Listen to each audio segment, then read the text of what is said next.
Et ma femme me raconte que ma femme, elle était dans les scouts quand elle était jeune. Son père, il les mettait dans les EI, les éclaireurs israéliens. Il dit le truc, c'est que t'as rien, tu te débrouilles, c'est tout. Tu te débrouilles, t'as rien. T'as pas d'argent, t'as rien du tout. Voilà, tu vas, on se retrouve demain. C'est tout. Des jeunes de 13 ans, 14 ans. Il n'y a rien, c'est tout. T'as rien, débrouille-toi, c'est tout.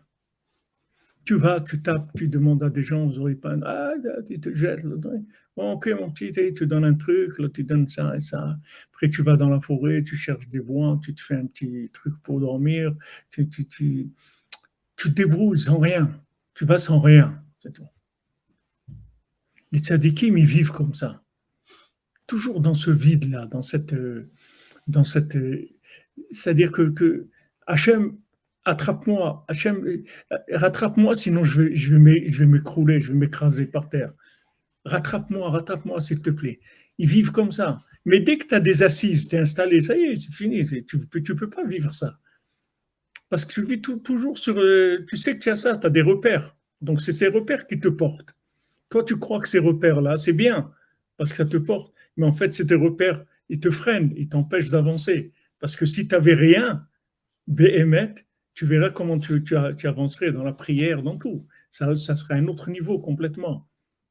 Ça ne veut pas dire qu'il faut jeter ses repères, mais il faut savoir que tout est renouvelé. Si tu sais que tout est renouvelé, alors même les repères que tu as, tu sais que ça peut changer n'importe quand, parce que c'est voulu par Hachem. Ce n'est pas le repère d'hier, c'est un nouveau qui vient aujourd'hui.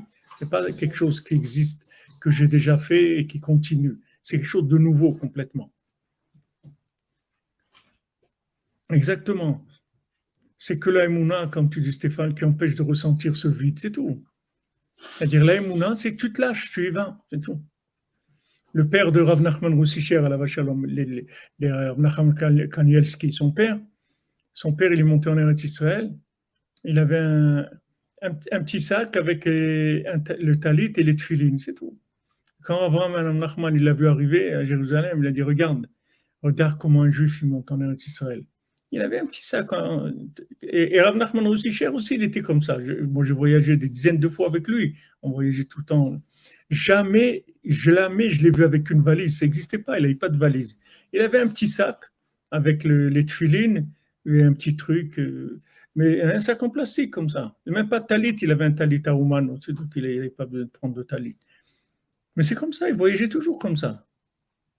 Pas des trucs et ça et l'autre et pour changer ça et pour le. Rien du tout. Rien. Rien.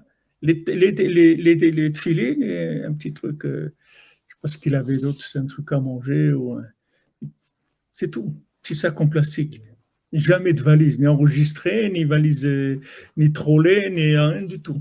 Rien. Rien. Alors les gens, ils croient qu'ils voient quelqu'un comme ça, ils disent le pauvre et tout. Mais c'est toi le pauvre, c'est pas lui. Parce que lui, il vit avec Hachem, il est en live tout le temps, il est obligé, il n'a pas le choix.